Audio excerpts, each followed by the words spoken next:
Okay guys, welcome back to the channel. So it's this time of year again, and it's the BMW N52 reliability video of 2023. So let's get on to this video. Goddamn, get it done, will ya? Woo. When the blow up now, everybody's so unusual with it. Shit. But said times in these rhymes, cause his memories. We running through New York, so you know. Okay guys, well, this must be one of my favorite videos I always look forward to doing for a lot of you guys with your BMW N52 engines. Now, I know a lot of you do look forward to this video as well. You know, I've been doing this since I started YouTube, and this is how many of you guys actually found me through doing the N52 reliability video. And this is why I thought it was time to do another one to keep up to date with them, because I seem to be the only person that seems to do them. Reliability wise, many of you already know what can actually go wrong, and you've probably seen me do the majority of the repairs on this car of reliability issues. Now, I think the biggest one many people fear and dread doing is probably the valve cover. The valve cover obviously is known to leak, and on these it is known to cause a lot of leaking, cause a lot of smoking, and cause like a burning smell coming into the cabin. Now, when you actually replace these on the magnesium valve cover, you do have to obviously replace the bolts as well.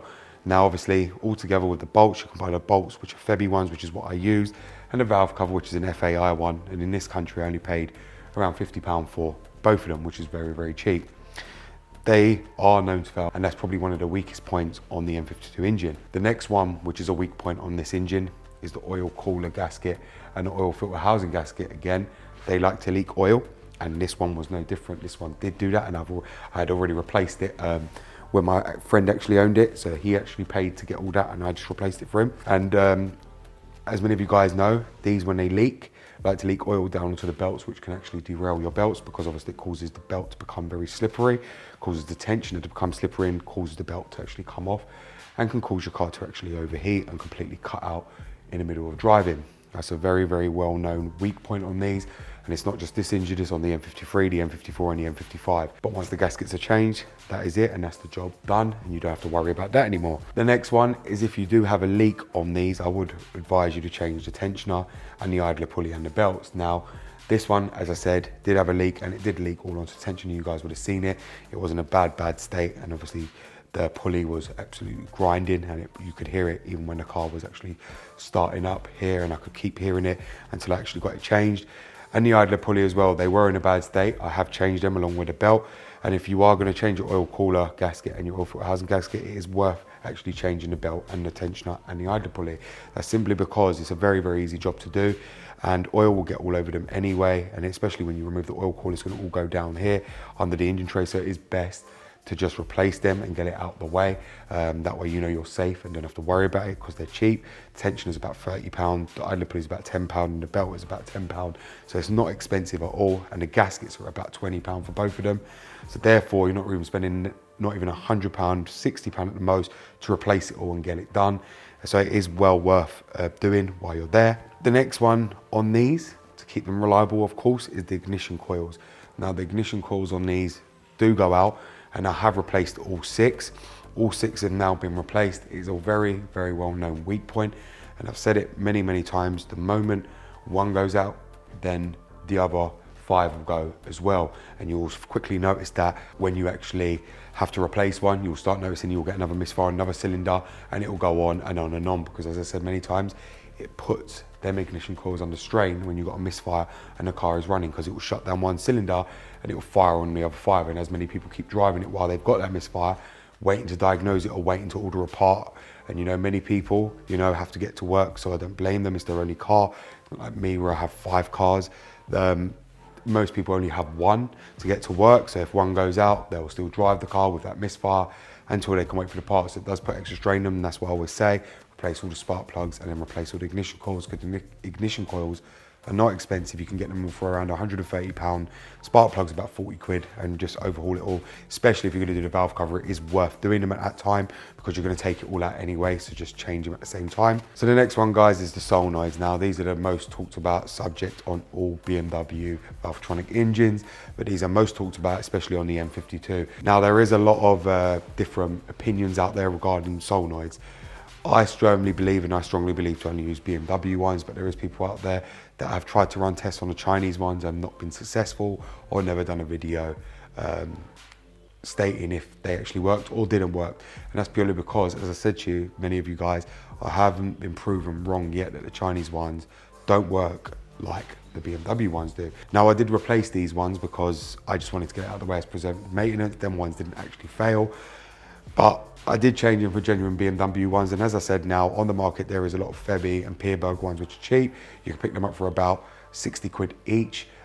Whether they work or not, I don't know. I believe the Febby ones are good, because obviously Febby parts I've never had an issue with, so I do trust the Febby ones. As for the Peerberg ones, I'm not sure of. I've never used them, but the Febby ones, if you guys wanted to go and get a cheap alternative for the solenoids, I would trust the Febby ones. Now, many of you guys know they can cause a lot of headache for a lot of people, especially if you're using the wrong scan tool. So what happens is, with the cheap scanners, they end up thinking it's the camshaft sensor which sits down here, because obviously them cheap scanners don't have the codes for actual Vanos solenoids. Unless you use a BMW specific scan tool, you won't get codes for Vanos. If you use just a normal generic scan tool, it will tell you it's the camshaft sensor, when in actual fact it's not, and that causes people a lot of issues. And that's why a lot of people end up getting rid of these cars, because they think that they changed them, they changed this, they changed that. And bearing in mind where they don't scan it right the first time and they don't have the correct scan tool, they think the car is junk and get rid of it because they're failing to diagnose it correctly. Now, obviously the next one on these is the water pump and thermostat. They can go out, and like I said, I haven't known it to go out in my time of owning this one or my Black E60. But obviously it's a known issue and it does go.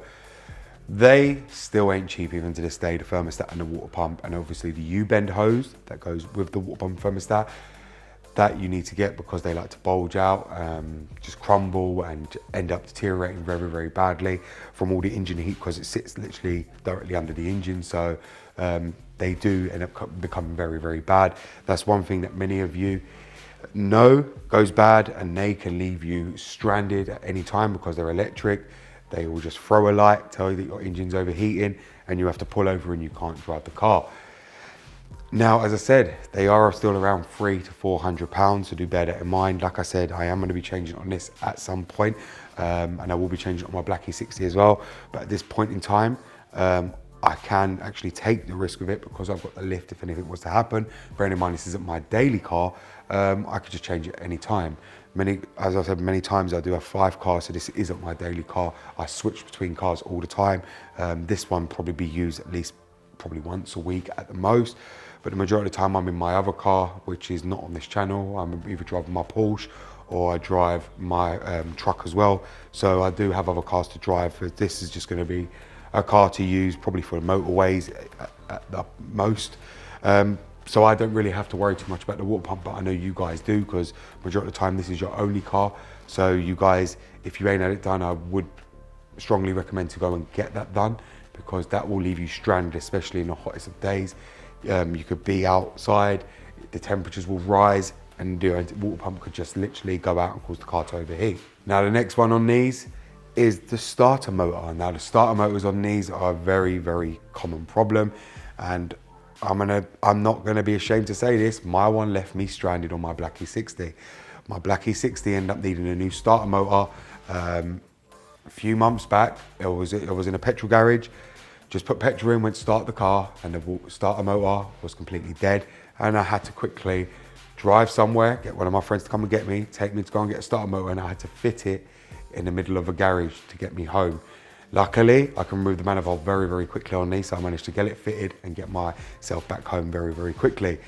But for many of you guys who don't know how to do that, if you ain't had it done and your mileage is around 140, 150K, go and get your start motors changed. You'll know when they're on the way out, because they'll start struggling to start the car, and you need to go and get that changed, because if not, that will leave you stranded in a supermarket, out on the road, anywhere it cuts out, it will leave you stranded, and believe me, you don't want that. I've been there, done it, and I wouldn't want to have that problem again. So if I did need to change it on this one, believe me, I will do it, because I will know when it's on its way out, and I will change it. It makes a very, very distinctive sound, and you can also tell because the starter motor is becoming lazy to start the car, so you'll know that it's failing and you need to get it changed. Next one on these that likes to fail is obviously the coolant flange, and as I said, That is a known weak point as well. We have upgraded that to the aluminium one. Now, as you saw when I took the old flange off, this one was actually in good condition. But as many of you guys know, and I know myself, they do like to fail. And obviously I replaced it as preservative maintenance because it was cheap. It was £10, and as I said to many of you guys, bearing in mind it's £10, everyone's better off to replace it. It's such an easy job to do, and it's so worth it just to know you've got that peace of mind that it's not going to blow off, it's not going to tear it, it's not going to leak while driving and cause your car to overheat. So I'm glad I've actually changed that. And it is worth doing, because if you don't do it, obviously the plastic will crumble, break, start leaking, let your coolant out and the car will overheat. So do bear that in mind, guys. If you haven't changed that, to go and change it. You can order them readily available online for £10. Now, the next one on these that like to fail is obviously the Disa flaps. Now, the Disa flaps on this is actually fine, but obviously when I got my black E60, they weren't fine. Both of them were completely shot. They were stuck in the open position and they wouldn't move. Now, these cars will throw a fault code, and if you scan your car regularly, you'll find a fault code in there for the Disas not functioning. Now, they won't throw an engine management light, so you guys have to bear that in mind. The Disas do not throw an engine management light because it doesn't render the car or reduce the power of the car at all. All they'll do is throw an engine management light saying it's stuck, and the motor's not working, and therefore you'll have to replace them. Luckily, these are still working. At some point, they are going to need changing, and when they do, the manifold has to come off, and that's when I'll do the starter motor. But so far, they haven't actually gone out on this car, but I know they will around some point, probably around 140k. That one of them will go out, and when it does, as I said, we will get it changed and do everything else we need to do on this car. But like I said, when they do fail, you will know, because you will feel that the car feels very low down on power. And I know that myself, because as I said, I had my black E60 when they were failed, and believe me, the car felt very, very sluggish when them Disas weren't working. You felt like you were driving like a 1.6 engine, felt very underpowered.